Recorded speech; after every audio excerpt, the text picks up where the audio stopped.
આજે જિલ્લા કલેક્ટર કચેરી ખાતે જિલ્લાની સંકલન એવં ફરિયાદ નિવારણ સમિતિની બેઠક મળી। આ સંકલન સમિતિની બેઠકમાં સાંસદશ્રી, જિલ્લાના પ્રમુખશ્રી અને અમારા જેવા ધારાસભ્યશ્રીના અનેક લોકહિતના પ્રશ્નો હોય છે, ત્યારે અધિકારીઓ આનો સત્વરે નિરાકરણ લાવે એ અપેક્ષા સાથે અમે સંકલનમાં જતા હોઈએ છીએ। ત્યારે આજે પણ ઘણા પ્રશ્નો જે આગળની સંકલનોમાં અમે મૂક્યા હતા છતાં એનું નિરાકરણ ન આવતા આજની સંકલનોમાં પણ અમારે મૂકવા પડ્યા છે। જેમ કે વન અધિકાર અધિનિયમ અંતર્ગત આજે પણ નર્મદા જિલ્લાના 5360 દાવાઓ પેન્ડિંગ છે। નર્મદા જિલ્લામાં ઘણા એવા ડામરના રસ્તાની કામગીરી ચાલુ હતી, બ્રિજની કામગીરી ચાલુ હતી, વન વિભાગ દ્વારા એમને અટકાવી દેવામાં આવ્યા છે, એમના સાધનો જમા લેવામાં આવ્યા છે, ત્યારે એને પણ સત્વરે ચાલુ કરવામાં આવે જેથી કરીને લોકોને હાલાકી ન પડે એની રજૂઆત આજે મેં કરી છે। નર્મદા જિલ્લામાં આદિજાતિ વિભાગથી સંચાલિત જેટલી પણ છાત્રાલયો છે, આશ્રમ શાળાઓ છે, ત્યાં અભ્યાસ કરતા બાળકોને પૌષ્ટિક આહાર મળે, ગુણવત્તાસભર શિક્ષણ મળે અને રહેવા જમવાની વ્યવસ્થિત સગવડો મળે એની પણ અમે આજે વાત કરી છે।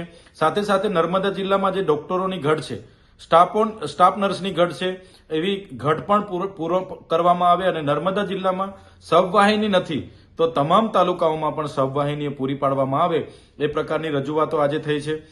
સાથે સાથે જે એટીવીટીની મિટિંગમાં જે અમને વિશ્વાસમાં લીધા વગર જે બિન આદિવાસીને સભ્ય બનાવવામાં આવ્યા છે, ત્યારે એ બિન આદિવાસી સભ્યને રદ કરવામાં આવે અને ફરી સભ્યની નિમણૂક અમને વિશ્વાસમાં લઈને કરવામાં આવે એ બાબતની રજૂઆત કરી છે। સાથે સાથે નેશનલ હાઈવે હોય, સ્ટેટ હાઈવે હોય, જિલ્લા પંચાયતના રોડના કામો સત્વરે પૂર્ણ કરવામાં આવે અને ગુણવત્તાસભર કામો કરવામાં આવે એની પણ અમે આજે રજૂઆત કરી છે।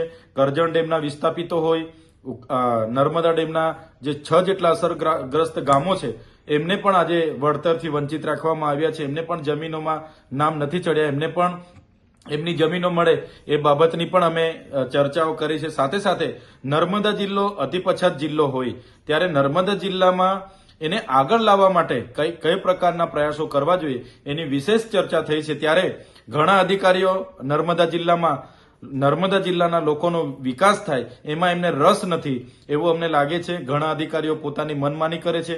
આજે પણ કેટલાક અધિકારીઓ ગેરહાજર હતા અને કેટલાક અધિકારીઓ સંકલનમાં કોરમ પૂરું કરવા આવતા હોય એવું અમને લાગે છે। જો સંકલનમાં અમે જેટલા પણ પ્રશ્નો રજૂઆતો કરી છે એનો જો સત્વરે નિરાકરણ નહીં આવશે તો આવનારા દિવસોમાં અધિકારીઓને એમના જેવા જ જવાબો આપવા માટે પણ અમે તૈયાર છે। એમની સામે સરકારને પણ ધ્યાન દોરીશું અને પછી પણ અમારા પ્રશ્નોનું નિરાકરણ અધિકારીઓ નથી લાવતા તો આવનારા દિવસોમાં એમની સામે પણ અમે મોરચો માંડીશું।